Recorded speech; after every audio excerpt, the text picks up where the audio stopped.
O ministro do STF, André Mendonça, criticou publicamente a prática do que ele chamou de ativismo judicial por parte de colegas da corte durante um evento em São Paulo.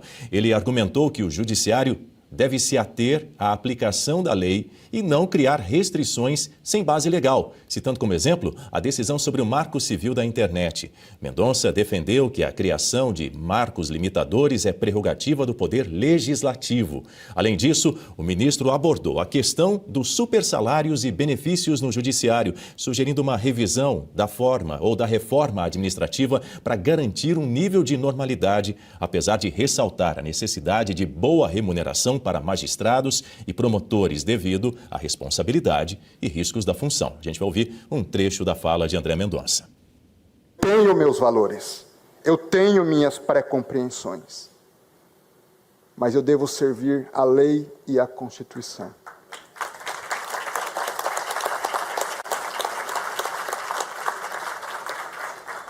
O que significa que o judiciário não pode ser o fator de criação e inovação legislativa.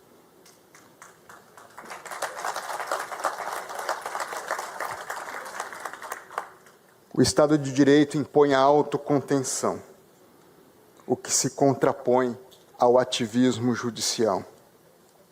O ativismo suprime, desconsidera e supera os consensos sociais estabelecidos pelos representantes periodicamente eleitos pelo verdadeiro detentor do poder, que é o povo. O ativismo judicial implica no reconhecimento implícito de que o judiciário tem a prevalência sobre os demais poderes.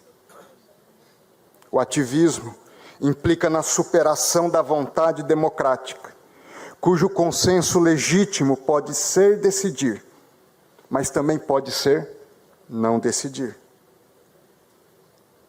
O ativismo judicial implica no enfraquecimento e na superação do princípio democrático.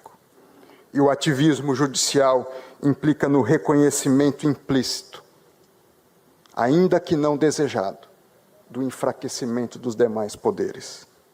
Pois é, Berenice Leite, tem vários aspectos aí nessa fala de André Mendonça, sobretudo quando ele diz que vê excesso de vantagens a juízes, mas eu acredito que o ponto mais sensível dessa fala tenha sido essa crítica à decisão do próprio Supremo, que ampliou a responsabilidade das plataformas digitais recentemente pela moderação de conteúdo no chamado Marco Civil da Internet. Isso foi realizado em junho, o debate dividiu muito, tanto a oposição, pedindo a liberdade de expressão nas redes sociais, quanto a base governista, tanto na Câmara quanto no Senado.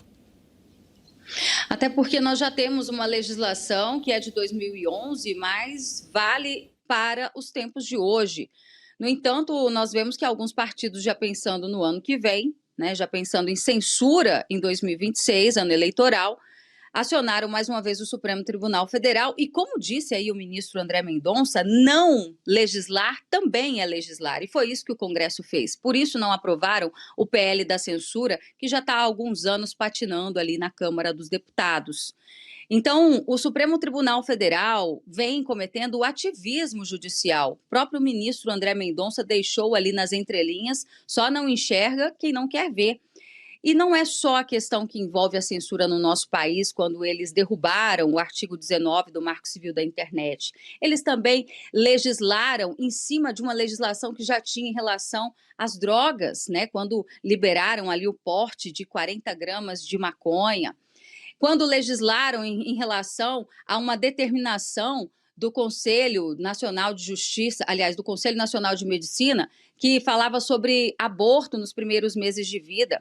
O STF vem se metendo em todas as esferas do nosso país e eles não foram eleitos para isso. Eles sequer foram eleitos, eles foram indicados pelos presidentes da República, né? Quem tem o papel de legislar é o Congresso Nacional, por meio dos seus representantes que foram eleitos pelo povo para fazerem a vontade daqueles que os elegeram. Simples assim. É assim que funciona numa democracia.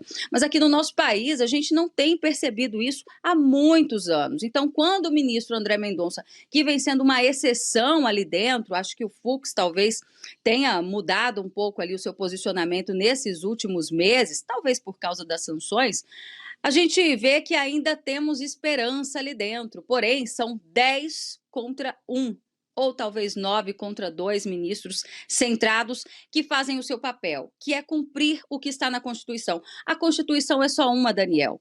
Não tem que ficar mudando de entendimento a todo momento, né? Ainda mais quando a gente vê que o Supremo Tribunal Federal está totalmente aparelhado diante dessas indicações. E eu vou te falar, viu?